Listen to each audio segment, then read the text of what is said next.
Herkese merhaba. Türkiye'den, ilk videodan selamlar. Şu an İzmir'deyim, Karşıyaka. Arkamda Karşıyaka İzban var. Orada İzban'dan indim, ardından yollara koyuldum yine. En son videoyu siz evinizden beri bayağı zaman geçti aslında. Kotor videosunu paylaşmıştım. Ondan sonra döndüm geri Türkiye'ye. Bir Bursa'ya gittim, oradan İzmir'e geldim. Birazcık uzun bir yol yaptım. Açıkçası hasta da oldum.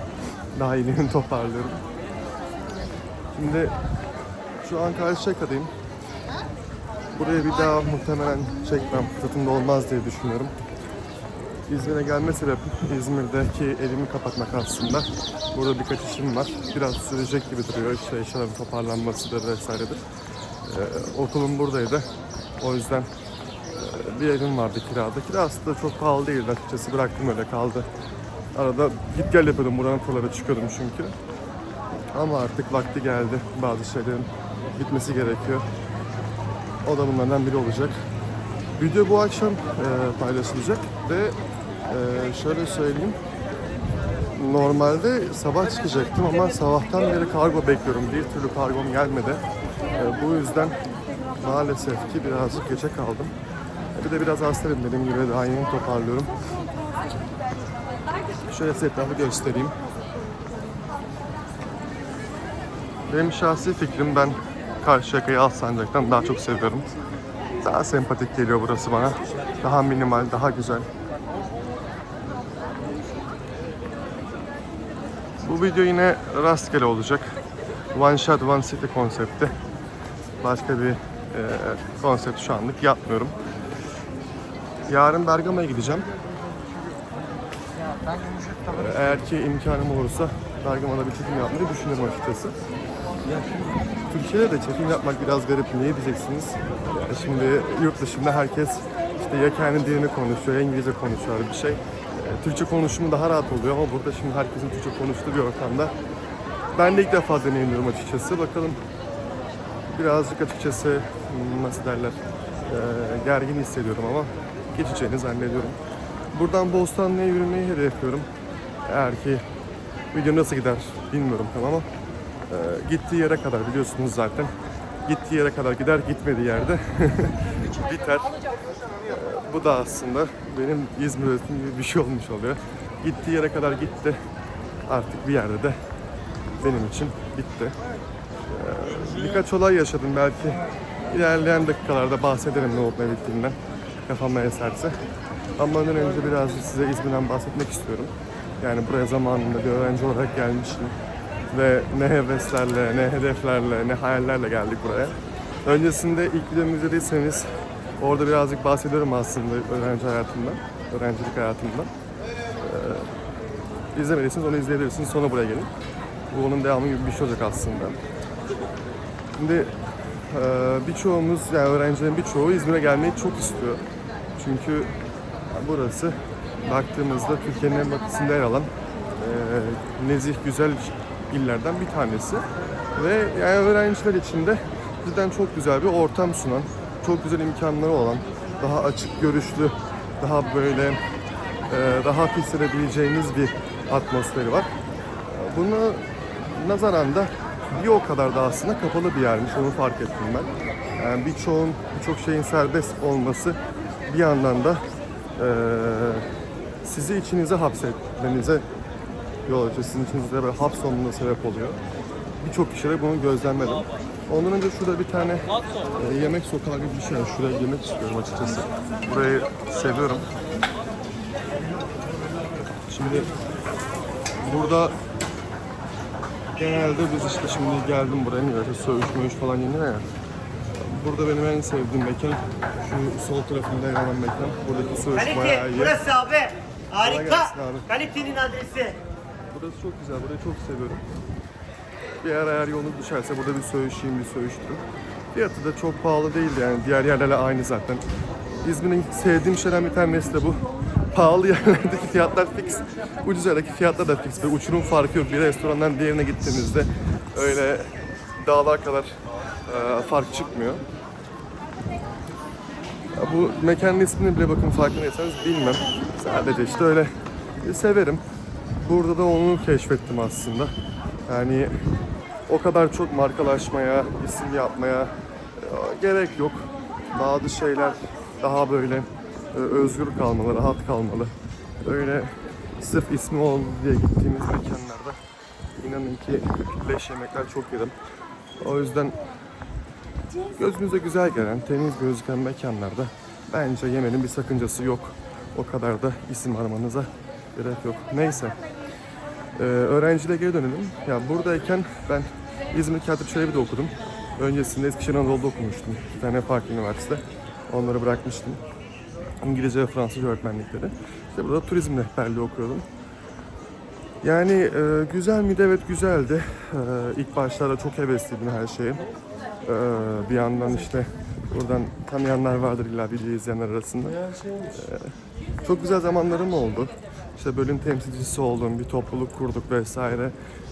Çok güzel sistemler geliştirdik. Öğrenci öğretmen arasındaki ilişkiyi kuvvetlendirdik. Öğrencilerin okula daha böyle adapte olması için etkinlikler düzenlemiştik ki hala düzenleniyor. Bunların adımlarını atmak ilk başlarda beni çok mutlu etti. Çok güzel şeyler, anılar biriktirdim. Ama işte sonrasında bu benim yurt dışı turları işleri çıkmaya başladığımda doğal olarak yavaş yavaş uzaklaşmaya başladım ortamdan. İşte eğitimler olsun, şey olsun vesaire. O sırada da artık yerime başka arkadaşlar gelmeye başladı. Onlara çok iyiler, çok mutluyum onlar adına da. Çok güzel şeyler yaptılar zamanında ki hala yapıyorlar. Takip ediyorum ki yarın da zaten onlarla beraber gideceğim. Bergama turları varmış. Ben de dedim hani yer varsa dahil olayım. Onlar da olduğunu söylediler. Ben de onların yanına gideceğim. Güzel bir gün olacağını düşünüyorum. Bir yandan da işte şimdi üniversite eğitimi konusuna geleceğim burada da. Beni tatmin etmeyen şey genellikle zaten eğitim kalitesi oluyordu. Anadolu'dayken güzel bir eğitimimiz vardı açıkçası öğretmenlik okurken. Hatırlıyorum öğretmenlerimiz vesaire. Yani işinin böyle ehli. Yani yıllardan beri o işle uğraşan kişilerdi ki bu okulda da öyle. Şimdi gittiğim okulu kötülemek amacıyla bunu cümleyi kurmuyorum. Ama şu var, imkanlar, okulların bölümlere verdiği imkanlar burada devreye giriyor. Mesela şimdi iyi bir üniversite ve kötü bir üniversite arasındaki fark aslında bu. Bizler hani genellikle isim için gidiyoruz ama isim sadece bu anlamda. Mesela bizim okulda genellikle bu tıptır, işte diş hekimliğidir vesaire bunlara önem verildiği için bu tarz öyle bölümlere daha fazla para katılıyor. Bize biraz daha az geliyordu. Otobüs alamıyorduk, bir şey yapamıyorduk falan. Öğretmenler de bu olaylar yüzünden zaten birçok şeyi öğrencilere sunamıyordu. Tabii ellerinden geleni yine yapıyorlardı. Bu anlamda kimsenin hakkını yiyemem. Ama ne oldu? İşte sonlara doğru birkaç olay yaşadık. Tatsız bir iki olay oldu. Üzüldüm, evet üzüldüm. Hatta hala da üzgünüm. Şu an keşke diyeceğim bir şey yok. Yani keşke şunu demeseydim, keşke şunu yapmasaydım dediğim bir şey yok. İyi ki de yapmışım çoğu şey, iyi ki de söylemişim içimde. Ben bir şey içime tutmam. Bir şey söyleyeceksem söylerim. Karşımdaki insanın bir ne olduğunu bir önemi yok benim için yani. İsterse dünya yönetsin. Yani yine de lafımı esirgemem. Bu anlamda bunun da sonuçlarını gayet güzel yaşıyorum çoğu zaman. Olsun, ben yine de mutluyum. Bunun dışında şimdi burada geldiğim zamanlarda, ilk zamanları hatırlıyorum böyle. Bir ilişkim vardı. Onunla da güzel zamanlar geçirdik. Asla kötü günlerim oldu diyemem. Sağ olsun bana çok yardımı dokundu. Ailesi olsun, kendisi olsun. Ve sonunda o da benim için bir yerde artık gitmiyordu ve bitti. Kötü bir anlamda demiyorum bunu yine. Bitmesi gerekiyordu artık bazı şeylerin. Çünkü önümü göremez olmuştum. Bir yerde saplandığımı hissediyordum. Bu her alanda bence böyle. Ben şu an eğer ki çoğu çevremdeki kişiden daha böyle dışa dönüksem, işte daha böyle atılgansam, bunun bence tek bir sebebi var. O da olduğum yerde duramıyor olmam. Bir süre sonra artık bazı şeylerin bana yetmeyişi ve bunların daha fazlasını istememden kaynaklı. Normalde bugün bir tane video paylaşılacaktı. O videoda Dubrovnik videosu hatta. Kotor'dan Dubrovnik'e geçtik. Kapıda çok fazla sorun yaşadım o gün. Ve bunların üstüne kalkıp da Dubrovnik'e video çektim. Açıkçası benim içime sinmedi o video. Yani sonrasında izledim zaten. Birazcık sinirliymişim ve yani söylediğim şeyleri bile yani ben bile anlamıyorum açıkçası o sırada. Çünkü biliyorsunuz burada şimdi kamera karşısında bazen heyecanlanabiliyorum. İşte one shot olduğu için toparlayamayabiliyorum konuları. İşte dilim dönmüyor, bir şey olmuyor vesaire. Ben de kendimi çok kaptırıyorum böyle anlattığım şeye, kamerada olduğumu da unutabiliyorum. Bu anlamda çok fazla saçmalamışım açıkçası. O yüzden o videoyu açıkçası yüklemek istemedim. Daha güzel bir Dubrovnik videosu demek istiyorum. Çünkü Kos cidden çok güzel bir yer. Ve bu güzel yeri böyle bir şeyle ziyan etmek açıkçası istemedim. Başkalarına olan sinirimi videodan çıkartmışım açıkçası. Kendimden çıkartmışım. Bana iyi geldi mi geldi. Sonrasını izlediğimde çok güzel şeyler aldım. Ama yüklenecek bir video açıkçası değil. İçerik değeri taşımıyor benim açımdan. Bir hatıra değeri de çok fazla taşımıyor. Ben zaten bunu ilk defa da yaşamıyorum bu tarz olayı. O yüzden gerek yok dedim. Ama şunu söylemem lazım. Bir iş yerinde çalışıyorsak insanların birbirine saygılı olması lazım. Eğer ki biz orada yani rehberler olarak görevimiz sorun çözmekse diğer ofis görevlilerinin de ofiste çalışanların da aynı şekilde olması lazım. Bir sorun olduğunda, bir eksik olduğunda bunları böyle hani prideve yapmak derler ya, prideve yapmak yerine birazcık da olsa yardımcı olması lazım. Ben çünkü böyle bir insanım. Bugüne kadar herkes olabildiğince yardım etmeye çalışan, işte diğerlerinin ihtiyaçlarını koşturan bir insan oldum. Bunu da bir yerde insan karşıdan bekliyor. Bunun dışında şöyle karşıdaki manzara göstereyim size.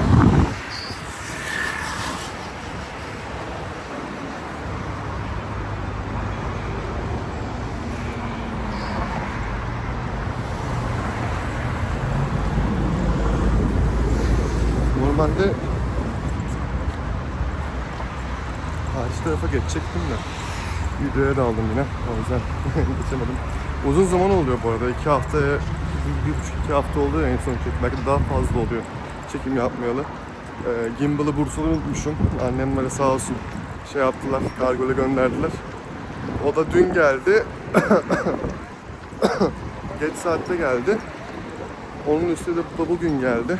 Bir de bir kargom daha vardı, çıkamadım sabahtan beri. Olsun, yapacak bir şey yok. İşte buradaki zamanımı nasıl değerlendiriyorum?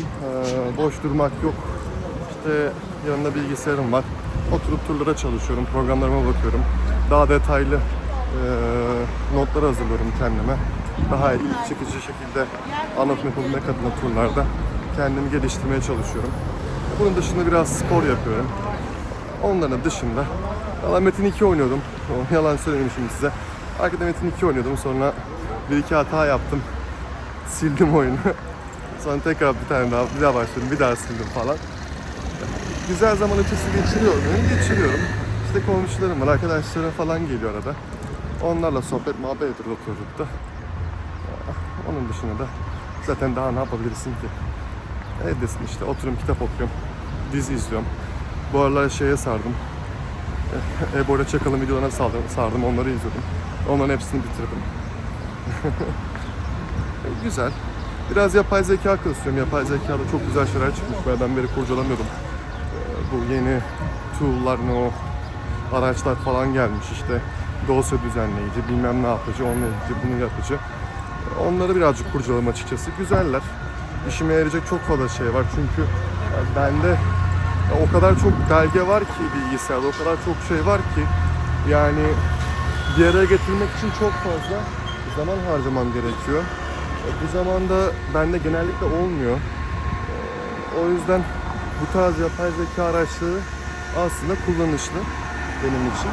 Onları kullanmayı öğreneceğim biraz. İşte bu boş vaktimde yaklaşık olarak bir ay daha boş vaktim var. Turlar vardı, normalde de almadım. Önümüzdeki ay işte yana gelecek buraya, kız arkadaşım geliyor İzmir'e. Hani kapatmadan eve bir gelsin dedim. Ailesiyle beraber geldikler hatta. Bir süre burada kalacaklar. İşte bir haftaysa neyse artık. Sonra daha Bursa'ya gideceğiz hatta. İzmir'e falan götüreceğim onları. Bursa merkeze götürmeyi düşünüyorum. Onlar da gitmeden önce görmüş olacaklar. Onlar gittikten sonra da döneceğim bir daha. Yaşam tamam bitmiş olacak. Toplayıp hepsini Bursa'ya götürüp kapatacağım evi bir daha. Bunun dışında İzmir'de ulaşım çok zor. Yani ben İzmir'deki ulaşımı hiç sevmiyorum. Evet, detaylı çok fazla otobüs var, çok fazla hat var. Yalan değil. Ama şöyle bir sorun var, zamanında gelmiyor hiçbir şey. Yani ben mesela evden çıkınca bakıyorum, diyorum ki işte 16:20'de gelecek otobüs o durağa. Ben 16:15'te o duraktayım. 5 dakika bekliyorum, otobüs gelmiyor. Bir 5 dakika daha gidiyorum, yine otobüs gelmiyor. Bir bakıyorum otobüs gitmiş. Ya erken mi geldi, geç mi geldi, geç mi gelecek, ne oldu? İptal mi oldu seferi bilmiyorum. Yani ben böyle genellikle saate göre gittim oraya. Şanslıysam geliyor, şanssızsam işte 30 dakika falan orada sıra durakta bekliyorum. Bu anlamda İzmir'in bu huyunu hiç sevmiyorum. Şimdi Çekya'da çok alıştım, orada dakik her şey. Oraya gidip geliyorum ya sürekli. Türkiye'de çok yaşamışım. Ya Çekya'da oluyorum ya ben ya Çekya'da ya Tur'dayım ya da Orhan Gazi'deyim. Şimdi yani Orhan Gazi Bursa. Bunun dışında yani bu kadar büyük şehirlerin işte bu trafiğinden şeyinden falan uğraşmıyor. Yani buraya geldim ama yemin ederim bıktım artık ya. Buradan geçebileceğim mi mesela şimdi? Neyin nereden geçeceğini, nasıl geçeceğini bilmiyorum. O kadar garip ki. Neyse. Eskişehir çok güzeldi ama bu konuda benim için. Yani çok keyif almıştım. Ulaşım olsun, şey olsun, tramvay hattı olsun. Zaten küçük bir yer. Ama burası çok büyük. Şimdi çıktığımda sağ kenara göreceksiniz, hatta neredeyse geldim. Yani devasa bir yer. Benim büyüdüğüm yere oranla. Bu anlamda küçük şehirlerden buraya gelmeyi planlayan varsa bunları göz önünde bulundursun. Ufak şehir biliyorsunuz ama benim normalde yani nasıl desem, bir yerden bir yere gitmek için 10 dakika zamanımı harcıyorsam burada ben güzel yani arkadaşlarımla gideceğim. Alsancak, Bornova, işte Konak, Bostanlı. Hepsi de ben en az gidiş gelişten 2 saat çekiyorum. Ömrümden benim 2 saat, sadece ömrümden 2 saat boşa gidiyor. Otobüste sağa sola gitmekle geçiyor. Burada işte kitap okunu yap. Ya olay bu değil. Olay ömrümden 2 saati ben mecburen buraya veriyorum. Güzel mi? Evet güzel. Keyifli mi? Keyifli. Ama bence yaşanır mı? Bilemiyorum yani. Merkezi bir konumda oturmuyorsanız burada yaşamanın pek bir mantığı bence yok. Bakalım amcam bir şey çekti mi? Balık tutmayı da çok seviyorum ya.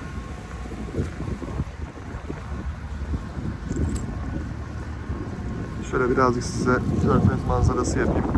Biraz Körfez'i izleyin.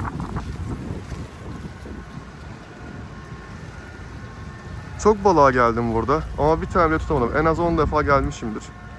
Ama hiç balık tutamadım bugüne kadar şansıma.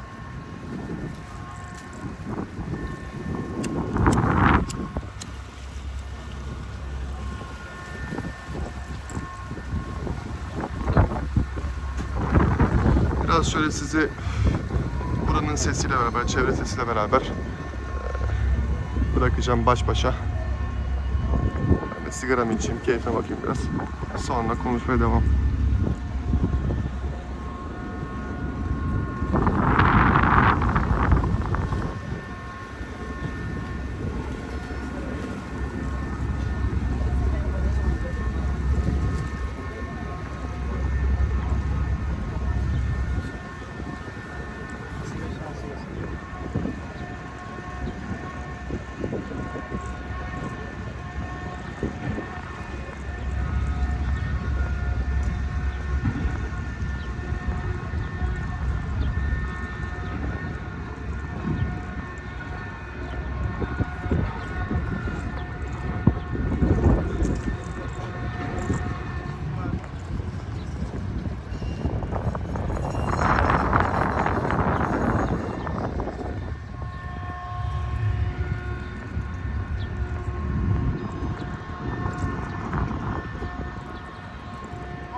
Yıllar önce kaçtım ya?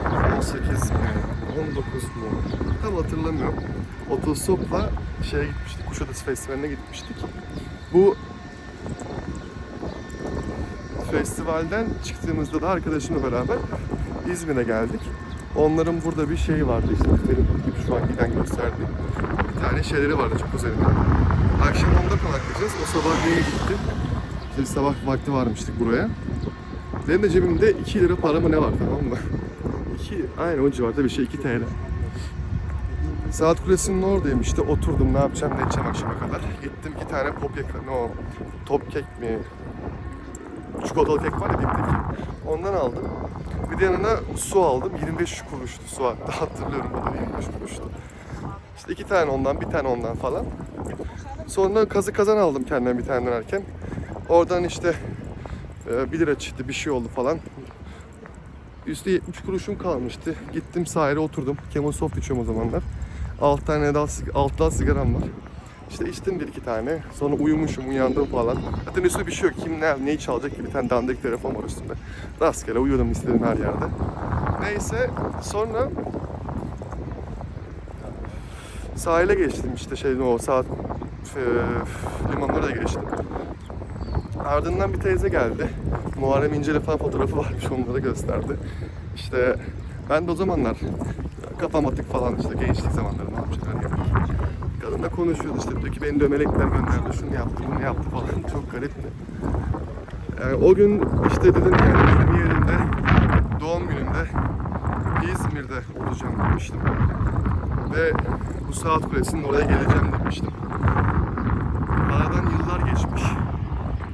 Neredeyse o güne işte 2 hafta kaldı. 2 hafta sonra orada olacağım. Ve dönüp baktığımda aradan yıllar geçmiş. Cidden böyle dile kolay şimdi söylediğimizde de hep böyle derler ya, dile kolay. Yani aradan yıllar geçmiş ve ben o günden bugüne hayatta kalmışım. Şu an ise İzmir'deki son günlerimde oraya gideceğim, tam doğum günümde. Nasıl hissedeceğim bilmiyorum. Şimdi biz genelde duygularımızı böyle kasarız kendimize karşı olan, özellikle. İşte kendimize yalan söylemeyi çok seviyoruz. Bir şey hissediyorsak hissetmiyoruz gibi davranırız. İşte mış gibi yaparız veyahut da kendimize deriz ki hayır öyle değil falan. Ama halbuki gerçek gözümüzün önündedir genellikle. Sadece kabullenmek istemeyiz. Burada güneş tam karşıda yüzüme vuruyor. O yüzden ben bir de buraya gelmek istememiştim, sahilde yürümeye geçmek istememiştim ama manzarası güzel. Burada gelelim, yapacak bir şey yok. Neyse o olayın üstüne zaten sonrasında oldu. Kolye buldum yani. O olayın üstüne ne yaptım? Eskişehir'e gittim okumaya. Orada 4 yıl kaldım. Çok güzel zaman geçirdim. Ardından ama başaramadık. Olmadı. Ve sonrasında İzmir'e geldim. İzmir'de de çok güzel geçti zaman. Çok eğlendim. Yani işte o eski çok rüzgar var. Muhtemelen şu an çok yapıyor, rüzgar ses bozuyor ama yapacağım bir şey yok. İdare edin. Çok güzel eğlendim çünkü deneyimim vardı. İki üniversite bırakmışım. Çoğu kişiden büyüktüm. Bu anlamda bana dede diyenler vardı sınıfta. Dede diye çağırıyorlardı beni. Eğlenceliydi yani, notlarım falan çok güzel tutuyordum zaten. Çok çalışkandım. Buradan içeri geçeyim. Çok rüzgar var, ses patlayacak muhtemelen. Ama ne oldu? Sonunda işte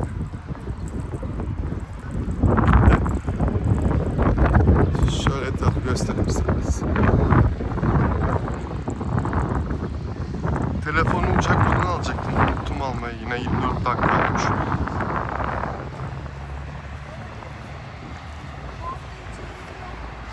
Ama burası bana çok şey kazandırdı ya. Yani vardır şimdi, biz insanlar olarak benim gördüğüm genellikle işte işler yolunda gitsin, bir şeyler yolunda gitsin, sürekli onun için uğraşırız. Ve bir işler yoluna gitmeyince böyle her şey sardı, şöyle oldu, böyle oldu diye sinirlenip böyle ya kendimize bir şey yaparız ya çevremizdekilere bir şey deriz böyle. Anladınız mı hani? Ama asıl olay kötü bir şey yaşaman zaten. Kötü bir şey yaşadığın zaman gelişiyorsun, öğreniyorsun, geliştiriyorsun. Ben bunu burada fark ettim. Yani Dedim ki ya olabildiğince kötü şey olursa olsun, ne olacak sanki? En kötü kendimi geliştiririm. Çok fazla ters olay yaşadım. Ne yaptıysam tersi oldu. Ne istesem tersi çıktı. Ama ben bunlarla yaşamayı, adapte olmayı öğrendim. Ve bu anlamda bana çok şey kattığını eminim burası. Bunun dışında şimdi biraz YouTube'a da girişeceğim. Yani şöyle girişeceğim. Mesela şurada çıkış var ama ışık yok.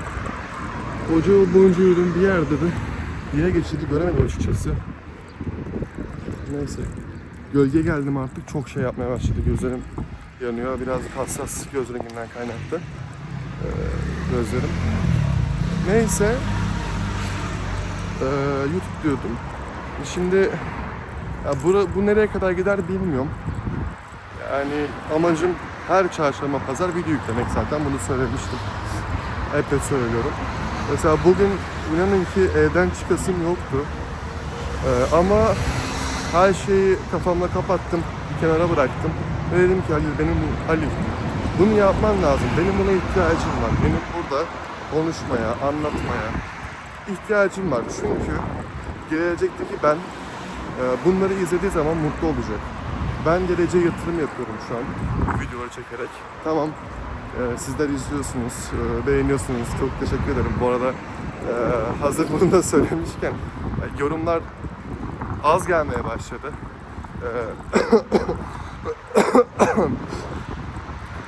En azından böyle güzel ufak bir iki cümle de yazsanız videolarda beni mutlu edersiniz. Beğenmek, teşekkür ederim beğendiğiniz için de. Çok güzel hissettiriyor izlenmekte. Egomu tatmin ediyor kim olsa ya da. Ama şöyle bir şey, ben zaten parayı çoktan bulduğum için buradan ünlü olduğumda da beni çok fazla etkileyeceğini düşünmüyorum. Ben yani parayı çoktan bulduğumdan kastım şu, parayla işi olmayan bir adamım. Ne kadar param var, banka hesabımda şu an ne var ne yok bilmiyorum açıkçası. İşte üstünkörü tahminler var sadece. Ondan ötede geçmiyorum. O kadar 3-5 kuruş varmış, o olmuş, bu olmuş. 2 günlük dünya için bu kadar kasmaya gerek yok. Altı üstü o parayla yapacağım şey dünyayı dolaşmak. Ki zaten genel anlamda yetiyor. Gereği gezebiliyorsam zaten, bir de anlamda çalışırken de geziyorum zaten. Bana yetiyor. Ne olacak bunun üstüne? Ev alırsın, bir şey yaparsın. O da zaten yakın zamanda ileride bir gün olur mutlaka. Çok kasılacak bir şey değil. Her şeyi anlarım yani. Düşük gelirliysen, bir şeylerde zorlanıyorsan işte en temel şeylerde işte barınma, işte giyim, kuşam, yemek. Bunu anlarım ama bazıları var. Yani o kadar da kasması gerektiğini düşünmüyorum insanların, bazılarının özellikle. Biraz rahat bırakmak lazım kendini ya. Dünyada milyarder olup ne yapacağım? Milyarlarım olsa ne olacak? Çok fazla bir şey olmayacak yani altı üstü. Gittiğim yerlerde biraz daha lüks bir restoranda yemek yiyeceğim. Yani daha lüks bir hizmet alacağım. Bunu da zaten yeri geldiğine yapan bir adamım. Her daim lüks arayan bir insan zaten değilim. Bu anlamda ben bu şekilde çok mutlu hissediyorum. Bu bataklığın içinden, bu para bataklığının içinden psikolojik olarak ben böyle çıktım. Çünkü bizi kandırıyorlar bence ya. Hani yüzyıllardan beri şu sistem bizi köle yapmaya meyilli. Bir tane cringe olabilir ama bu Güldür Güldür'ün şeyi vardı. Güldür Güldür neredeydi? Adamlar işte Mısır'da köle. Ondan sonra biz diyor haklarımızı istiyoruz. Şöyle böyle falan. Tamam diyor. Ne istiyorsunuz diyor. Bir de ondan sonra köle demeyin diyor. Biz diyor işte bilmem neye kal olacağız. İşte bize bey diye hitap edin diyor. Tamam diyor. Sıkıntı yok diyor Firavun'da. Ondan sonra anlaştık mı anlaştık. Ondan sonra gidiyorlar işte köleye artık bey demeye başlıyorlar. İşte 1000x bey şunu lütfen alır mısın buradan, götürür müsün diyor. Tamam diyor, götürüyor. Adam diyor, ya diyor bak diyor ne güzel diyor, haklarımızı savunduk işte, haklarımızı aldık falan. Ulan değişen bir şey yok ki, sadece ismin değişti. Köle köledir hala yani. Aynı paraya çalışıyorsun, aynı yerde çalışıyorsun, aynı yemeği yiyorsun, aynı yerde kalıyorsun. Hiçbir şey değişmemiş, sadece orada yani yatıp kalkıp çalışıyorsun yani bu sistem. Şimdi bir kere dünyaya geliyorsun, çalışmaya mı geliyorsun? Sana sadece bey denmesini mi istiyorsun? İşte bu hiyerarşik düzen sistemi, hiyerarşik düzen maalesef ki her yerde var. Bazen gizli, bazen görünür bir şekilde. Biz mesela şey yapıyoruz, kast sistemi diyoruz işte Hindistan'da öyle böyle çok Türkler falan filan. Ulan adamlar en azından bunu kabullenip ona göre yaşıyor. Biz bunu da kabullenmeyiz. Sürekli bir değişim, sürekli bir başkalaşım geçirsin istiyoruz. Ama asla bunu çözemiyoruz. Çözebileceğimizi ben zannetmiyorum. Çünkü şey gibi bu. Mesela önünüzde bir puzzle var 500 parçalık diyelim. Bu 500 parçalık puzzle'ın 100 parçası yanlış. Şimdi o puzzle'ı bırakıp başka bir puzzle da alabilirsin ve onu yapmaya da başlayabilirsin. Ama ısrarla hayır bu parçalar yerine uyacak deyip o parçaları kırpa kırpa değiştire birleştirebilirsin. Değiştir sıkıntı yok ama bu sefer ne sorun çıkıyor? O yaptığın puzzle senin hoşuna gitmiyor. Çünkü çile çekiyorsun yaparken bir. İkincisi o köşeleri kestin, birleştirdin, düzelttin ya. Puzzle'ın üstündeki resim ne olacak? Oradaki o çizim ne olacak? O da berbat bir duruma gelmiş oluyor. Bunu da bunu düzeltemezsin. İşte o saatten sonra ya işte yaptık bir şey deyip idare edeceğiz deyip yola devam ediyor insanlar. Bence direkt o puzzle'ı en baştan bırakmak lazım. Böyle bir sistemin içerisinde olmamak lazım. Ve hatta olsak bile en erken vakitte çıkmak için elimizden geleni yapmamız lazım. Ben elimden geleni yapıyorum, çalışıyorum. Bu sistemin içerisinde olmamak için, bir köle olmamak için. Ki köleysem de inanın ki arkadaşlarım bilir çalıştığım zamanlarda cidden de köle gibi de çalıştım yani. Bunda da olmaz açıkçası. Biraz da manzara göstereyim. Bu video biraz uzun olacak çünkü daha Bostanlı'ya yolum var. Yani bu yol zaten yarım saat başlı başına. Bir de şimdi hava güneşli, zar zor yürüyorum.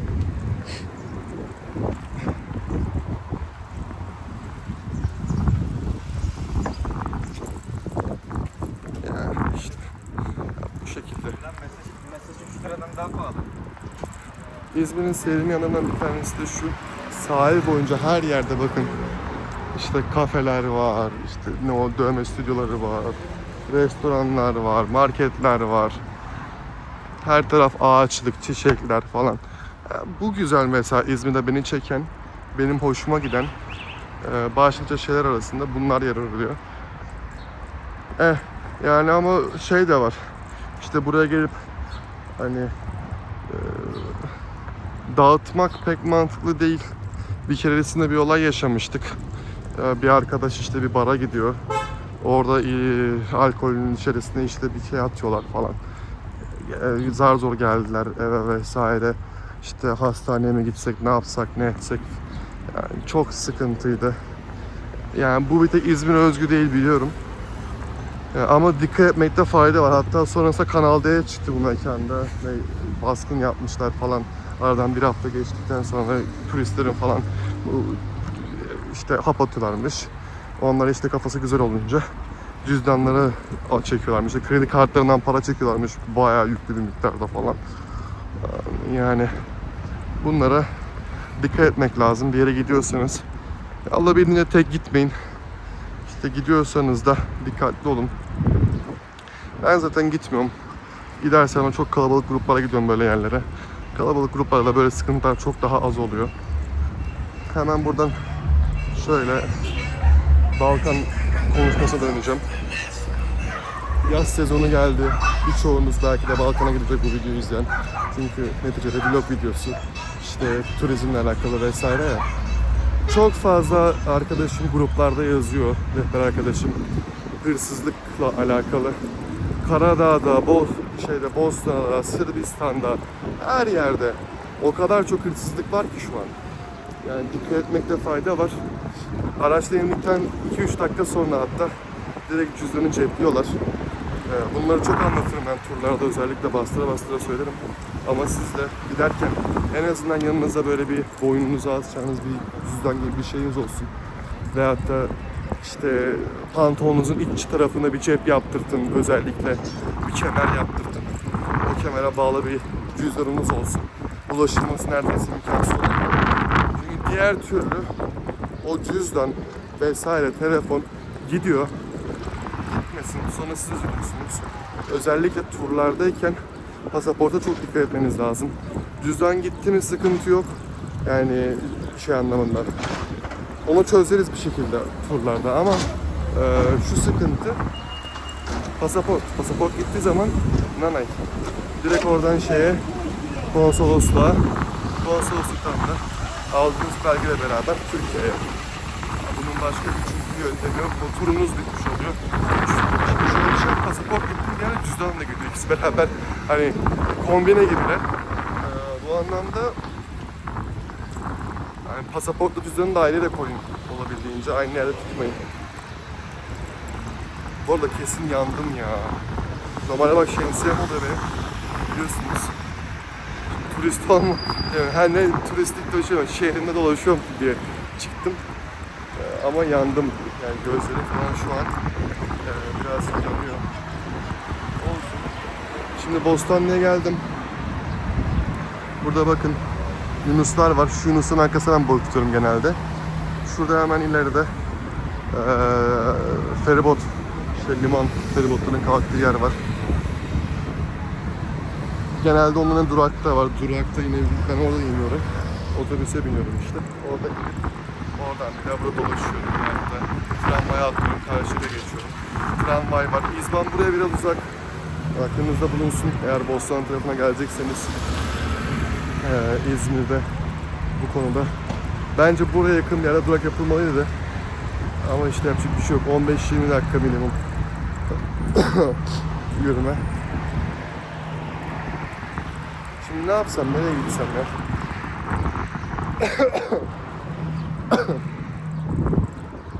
Boğazım da kurudu, güneşin altında yürüyorum. Elim ağrıdı, birazcık şöyle el değiştireyim. Uzun bir video oldu. Umarım güzel şeylerden bahsetmişimdir. Çünkü bunu muhtemelen kapattıktan sonra izleyip hemen atmam gerekiyor. Otherwise Türkçesi. Neyse işte otherwise yüklemeyeceğim beğenmediysem işte. Umarım beğenmişimdir. I hope so. Vardı ya bir tane video, kızın teki Türkçe İngilizce karışık konuşuyor. Sonra başka bir dil falan daha koyuyor, Japonca. Ona döneceğim artık.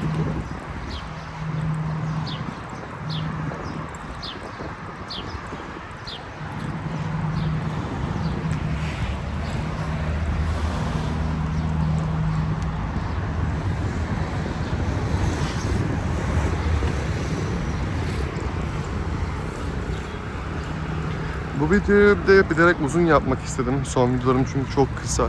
Zamanım olmuyor. Yani şey gibi olsun da istemiyorum. İşte 20 dakika böyle anlat geç de olsun istemiyorum. Benimle beraber yürümenizi istiyorum. Birazcık çevreyi görün istedim. Yani bu karşı taraf için amaçlarımdan bir tanesi bu. Çok da konuşuyorum, biliyorum. Ama yapacak bir şey yok. Ben böyleyim. Şeyi çok isterdim ama. Şimdi Eba'nın videolarını falan izliyorum. Emirhan'la falan çok güzel eğleniyorlar. İşte keşke yanımda böyle birileri de olsa. Onu beraber yapsam. İşte beraber çeksek vesaire, beraber dolaşsak. Onların da geleceği günler var diye ümit ediyorum ya. Hani bunlar da zamanla olacaktır muhtemelen. Şu an daha yolun çok başındayım. İşte bazı şeyleri daha yeni öğreniyorum. Ve bazı şeylere daha yeni alışmaya başladım. Bu anlamda işte kendimi bir yere getirdikten sonra ileride muhtemelen zaten yanımda birileri olur. Bu işi beraber yaparım. Çünkü tek başıma bir süre sonra muhtemelen anlatacağım şeyler benim bitecek. Daha çok şey var anlatacağım, konuşacağımız çok şey var. Daha detaylara, derinlere inmedim ben. Çok yüzeysel gidiyoruz birazcık. Hem YouTube beni tanısın, ben YouTube'u tanıyayım. Kitlemi böyle yavaş yavaş aynı nasıl ben olgunlaştıysam onunla da benimle beraber böyle olgunlaşsın istiyorum. İşte bana karşı olan düşünceleri özellikle kendileri içerisinde değil de yani insanların bana karşı genel tutumu ilk tanıdığı zaman pek böyle sevecen olmuyor. Tam tersi işte böyle beni irite edici olarak veyahut da rahatsız edici bir tip olarak görebiliyorlar. Bunu çok yaşadım hayatımda. Sonra ne oluyor? Bu tarz düşünen insanlarla genellikle sonrasında çok yakın arkadaş oluyorum. Çünkü benim öyle bir insan olmadığımı fark edebiliyorlar. Bu da çok güzel bir şey. Benim adıma konuşacak olursam. İşte keşke her şey en başında olsa da bu kadar uğraşmasak, ama o zaman tadı kalmazdı çok şeyin. Değeri kalmazdı yani. Bu anlamda bence böyle olması iyi. Burada bir Ugla kafe var. Burayı çok seviyorum. Çok giriyordum buraya. Yani Bostanlı'ya gelişlerimin birçoğunda, belki de %60'ında 70'inde bu kafeye gelmişimdir. Kahvesi güzel, kekleri daha da güzel. Bayağıdan beri gelmiyorum ama neredeyse işte bir yıl olacak buraya. Bostanlı'ya bu son sene 2 defa mı ne geldim? 3 defa mı ne geldim? Max. Orada da işte güzel yemek, o kahve, kek vesaire var. Severim. Şurada köşede bir tane daha yer var, orayı da göstereyim. Buradaydı galiba. 90'lar kafe mi? 80'ler mi? Hatırlamıyorum şimdi. Oraya da en son 2 yıl önce gittim. Çok zaman olmuş burada dolaşmayalı ya. Belki de kapanmıştır diyeceğim. Burası ben 80'ler kafe bak. Hala açık. Şöyle göstereyim size de. Açık değil gibi, değilmiş. Kedi falan var, kapılar kapalı. Üzüldüm, umarım açarlar ya bir ara. Açık olsaydı buraya oturmayı düşündüm şu an ama yapacak bir şey yok, bayağı şeyde herhalde yenileniyor, bir şey yapıyorlar. Yolunuz düşerse bir bakarsınız buraya. Güzel şeyleri falan da güzel, içecekleri falan da çok güzel buranın. Bir keresinde buraya Celal Şengör gelmişti. Buradan şöyle sahil boyuna kadar sıra vardı ve içerisi fulldü. Biz geldik, yarım saat falan mı ne sırada beklemiştik hatta. Sonra giremedik. Oradan sonra bir tane işte birisi çıktı, Celal Şengör hakkında işte böyle konuşmaya başladı. Bir kız işte tacizci vesaire. Ondan sonra millet onlara tartışmaya başladı. Saçma bir ortam ya, hani kimin ne diyeceği, ne yapacağı belli değil burada. Ben mesela bu işte okulla alakalı, hadi bahsedeyim, normalde bahsetmeyecektim de buraya kadar zaten kim kaldı bilmiyorum. Buraya kadar geldiyseniz teşekkürler videoda. Yani bu mezuniyet konusu olmuştu zamanında. İşte ben açıkçası yani cap'tir şeydir falan pek sevmiyorum. Çünkü bizim kültürümüzde baktım yani biz Anadolu kültürü, edebiyat kültürü görüyoruz, edebiyat okuyoruz, bir şey yapıyoruz burada. Hani Türk tarihini öğreniyoruz. Anadolu, Mezopotamya coğrafyasının tarihini öğreniyoruz. Ama gel gör ki mezun olurken yani bir Avrupa'yı kutlama yapıyoruz. Bunun sebebini ben anlamıyorum açıkçası. İlla niye üstüme cübbe giyip kep atayım ki? Ya Avrupa'da bile bu kalmadı artık ya. Yanaya diyorum ki aşkım diyorum, böyle diyorum. Diyor ki biz bile diyor şu an bunu yapmıyoruz. Ki yani baktığımda bu akademi muhabbetinden çıkıyor yani. İnanılmaz ya. İlla cübbe giyip kep takacakmışız falan filan. Ondan sonra arkadan İngilizce bir şarkı işte Pump It Up mı ne bir şey falan vardı. Ondan sonra dedim ben onu da istemiyorum. Tartışmalar çıkıyor. Ben gelmiyorum. Şimdi videonun başında bahsettiğim gibi ben hani burada temsilcilik de yaptım. Çok fazla şey öncülük de ettim. İnanamadım böyle bir şeyin olduğuna, böyle bir mezuniyetin olacağına. Sonrasında zaten gitmedim de. Gitmem de zaten, ne yapacağım? Radyosun olacağım. Burada bir de Cordelia kafe var. Bu kafe, bakın şöyle, bar daha doğrusu, kafe demişim. Zamanında Umut diye bir arkadaşımla beraber buraya Umut diye bir arkadaşım buraya çok geliyordum çünkü sahne alıyordu burada. İlla her hafta, hatta 2 haftada bir falan damlıyorduk buraya. O da evlenecek, bakalım hayırlı olsun ona da. Bayağıdan beri konuşmuyoruz, özledim onunla çok ya. Festivaldeyken tanışmıştık onunla, yıllar önce. O zaman daha 18 mi 17 mi neydim. Öyle bir denk gelmiştik. O da bizim grubun bataryasını tanıyor. Benim esen müzik grubum vardı Albino diye. Orada bir baterist vardı, Faruk ya. Ahmet Faruk. Canım ya. Onunla tanışmışlar festivalde bir keresinde. Sonra başka bir festivalde Umut benimle tanışıyor bu sefer. Ve Faruk üzerinden konuşan diyor işte ya şöyle bir çocuk vardı falan diyor bana. O da Orhan Gazi'den de vesaire. Bir bakıyorum Faruk çıktı. Sonra biz Umut'la çok yakın arkadaş olduk. Bayağı böyle festivallere gidiyorduk, görüşüyorduk vesaire falan. Gayet çok güzel zamanlarımız oldu. Ama işte zaman geçiyor bazen. Kötü anlamda bunu söylemiyorum yine, eğer olur bir gün izlerse bunu yanlış anlamasın. Çok severim hala onu. Ama işte bazen de bazı şeyleri yapamıyoruz, görüşemiyoruz, konuşamıyoruz. İmkanımız olmayabiliyor. Bu anlaşılabilir bir şey. Hayat devam ediyor çünkü. Sıkıntı yok. Umarım çok güzel bir hayatı olur, çok güzel bir evli olur. Büşra'yı da çok severim, işte eşi. O da çok tatlı bir insan. İkisi de çok tatlı. Umarım güzel bir gelecekler olur beraber. Şimdi artık yavaştan ben de videoyu sonlandıracağım gibi duruyor. Şuradan biraz gidip Barlar Sokağı'na gireceğim. Barlar Sokağı'nın bitişine de muhtemelen şey yaparım, videoyu sonlandırırım gibi geliyor. Ne 46 dakika olmuş.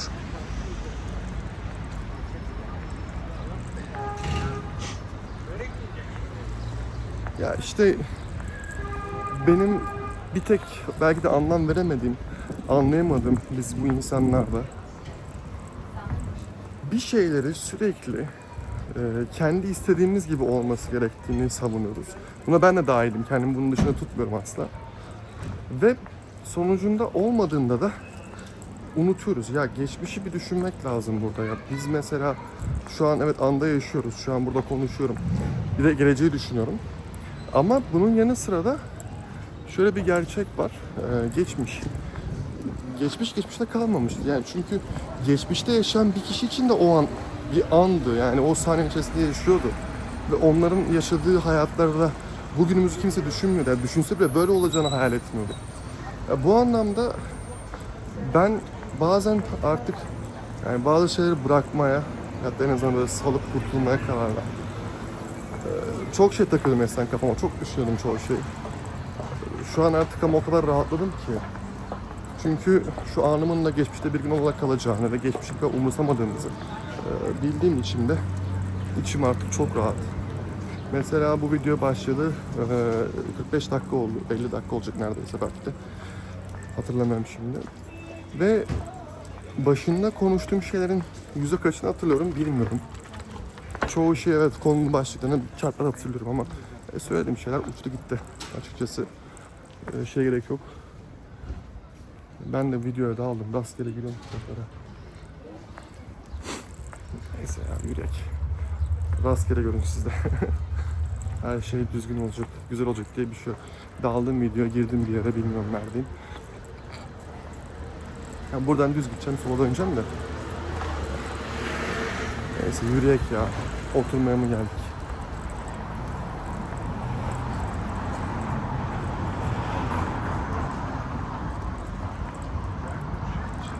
Bunun dışında böyle ya. Artık dilimde tüy bitti çoğu şeyi söylemekten. Onları söylemekten de vazgeçtim zaten.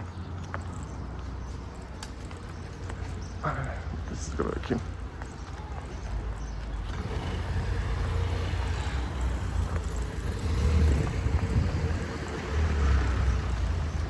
Belki o Dubrovnik videosundan şunu söylemek isterim size bir de. Aklıma geldi. Buraya kadar geldiysen eğer sana bir soru. Özgürlük mü, servet mi? Cevabını merak ediyorum. Özgürlük mü, servet mi? Bunu söyle ama yani bunu yaz ama sadece özgürlük ya da servet diye değil. Sence neden?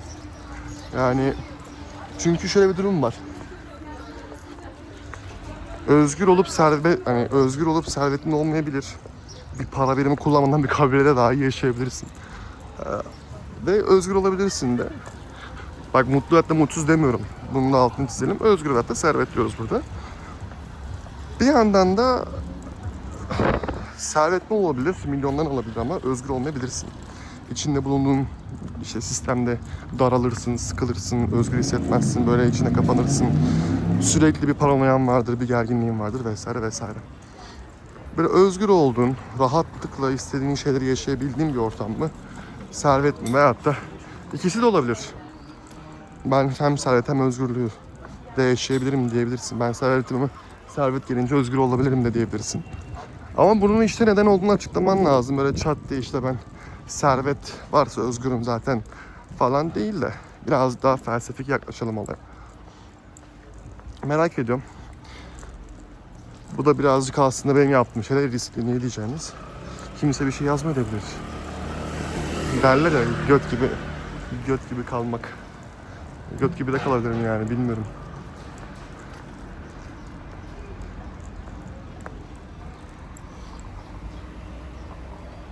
Hadi buradan yukarı çıkmak.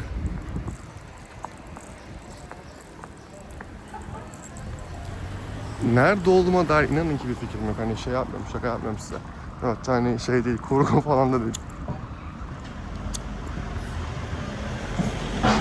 Bu arada ileride şey yapmayı düşünüyorum bir de. Hem kendimle konuşmuş olayım bunu hem de size de paylaşmış olayım. Canlı yayın açmayı düşünüyorum. Canlı yayında yürümeyi düşünüyorum. Normalde onu bu videoda yapacaktım ama şöyle bir sorunum var. 2 tane telefonum yok. Bir telefonda işte çekim yaparken diğerinden nasıl derler? Kontrol etmem lazım chat'i. Chat'i de kontrol edebilecek bir durum olmuyor çekim yaparken ya da canlı yayındayken de olur mu bilmiyorum. Açıkçası çok zor. O yüzden o iş birazcık sonraya kaldı maalesef ki. Evde telefonlarım var. Eski onlardan birini kullanacağım bunun için.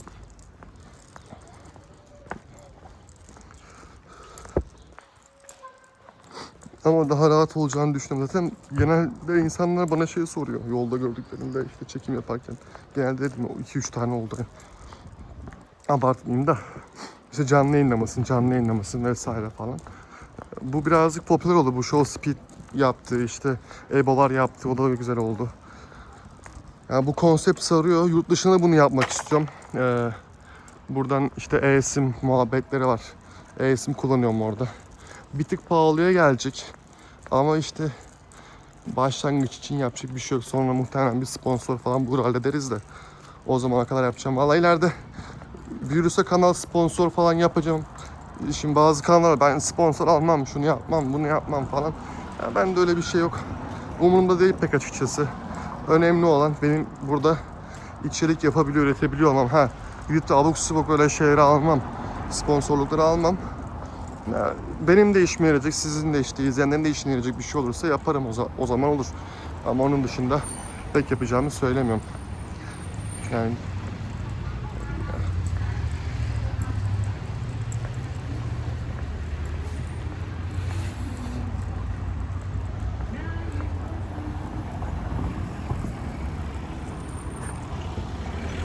oğlum ben nasıl yanlış yere girdim, nasıl bir yere geldim ya?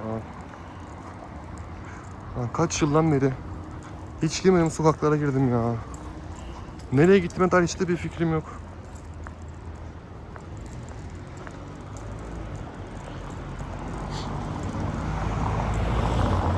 Yani bu içerik şeyde one shot one style tutar mı bilmiyorum açıkçası. Şimdi ben iyimser yaklaşmayı severim olaylara hep.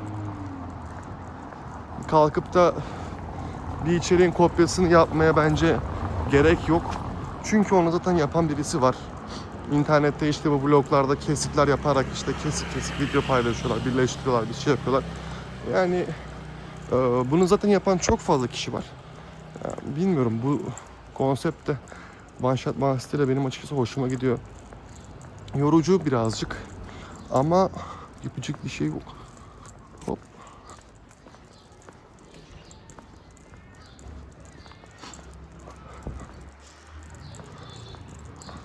Saat de kaç oldu bilmiyorum bu arada. Valla 5 dakika daha çıkamazsam istediğim yere videoyu muhtemelen sonlandıracağım. Burada bitsin. Pazar gününe güzel bir video paylaşmayı düşünüyorum. Hazır artık gimbal'ına geldi. Güzel bir konsept yaparız, bir şeylerle uğraşırız. Evet. Yöneldiğim hiçbir fikrim yok. Sağa mı gitsem, sola mı gitsem? Sola gidelim bakalım.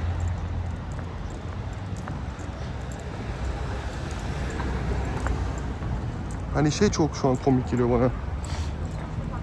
Kaç defa geçmişimdir oradan, kaç defa gitmişimdir. Ama hatırlamıyorum. Çok zaman oldu diye gelmeyeli ama ya. O da işte üstüne hastalık, yorgunluk falan. Burada müzik evi falan varmış, sanat akademisi. Güzel. Sokağın ismi Cengiz Koca Toros. Kratos diye okudum. Kratos, Koca Kratos.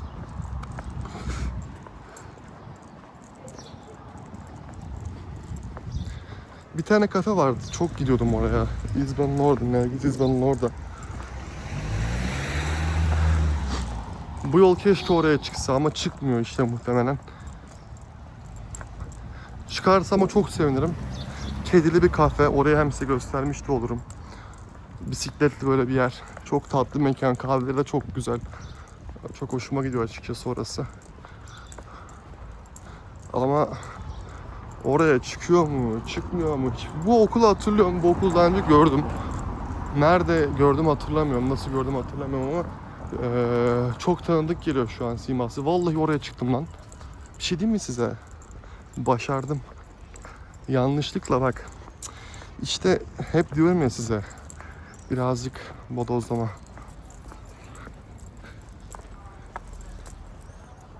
Çok mutluyum şu an. Orası değil mi? Aynen. Ya inanılmaz ya. Burada ileride yakında da İzban var. Şuradan işte bu okulun boyundan şöyle gittiğimizde galiba hatırlıyorum. İzban'a çıkıyorsun. Kafede bak ahanda. Şurası. Belki Orkun da buradadır. Hatta Orkun arayayım ben, bakalım buradaysa gelsin bir kahve içecek.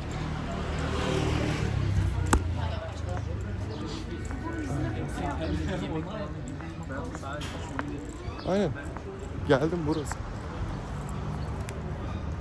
Valla çok mutluyum şu an. Şimdi bak bu üst sokağa çıkacağım. Burası da ana cadde. Bir saatten beri yanlış geldim. Yok şeyden, ikinciden döndüm. Erken döndüm. Bir tık daha erken dönmem lazımken ben bekledim. Sonrakinden işe döndük. Orada videoda kafam karıştı ya. Orada yanlış yerden döndük. Ama geldim sonunda. Şimdi bu yolun burası böyle sonu şeye kadar gidiyor. Sahile kadar gidiyor. Burası da benim mekan işte. Valla konumu neresi diye sorarsanız söyleyemeyeceğim. Tam olarak konumu bilmiyorum ama burada bak Özgür Ünlü mamulleri, kafe falan var. Orayı aratırsanız oradan hemen giriyorsun böyle içeri doğru. İçeride kediler falan var. Çok tatlı bir mekan. Ben oraya gideyim, bir çay kahve içeyim, bir kendime geleyim. Bir saniye şöyle bakalım kaç dakika olmuş. 58 de olmuş. Buraya kadar geldiyseniz, videomu izlediyseniz teşekkür ederim. Umarım bir diğer videoda görüşürüz. Zor lan kapanış yapmak. Hatta ben bu videoyu çekerken ağlarım falan diye düşünüyorum. İzmir'den gidiyorum ya şimdi. Duygusal bir şey olur falan, böyle yola düşünüyorum, ne anlatayım falan filan, sonra saldım bir an. Dedim aman dedim yol ne o kervan yolda düzülür. Umarım güzel düzmüşüzdür kervanı yolda. Bir şekilde çıktık istediğim yere. Güzel bir video olmuştur diye tahmin ediyorum. Keyif aldım çekerken. Siz de zaten umarım keyif alırsanız.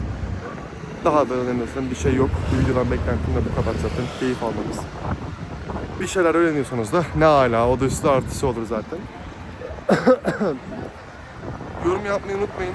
Beğenileriniz zaten çok güzel. Beğeniler güzel geliyor. Orantısı çok hoşuma gidiyor ama yorumlar eksik kalıyor.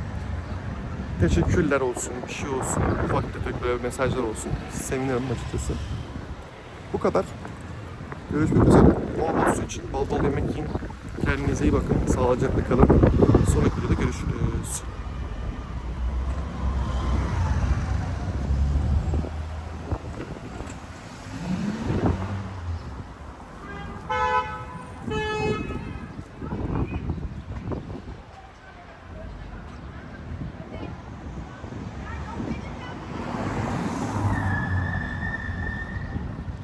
Tartışma çıktı, onu çekiyordum. Yol benim kavgası.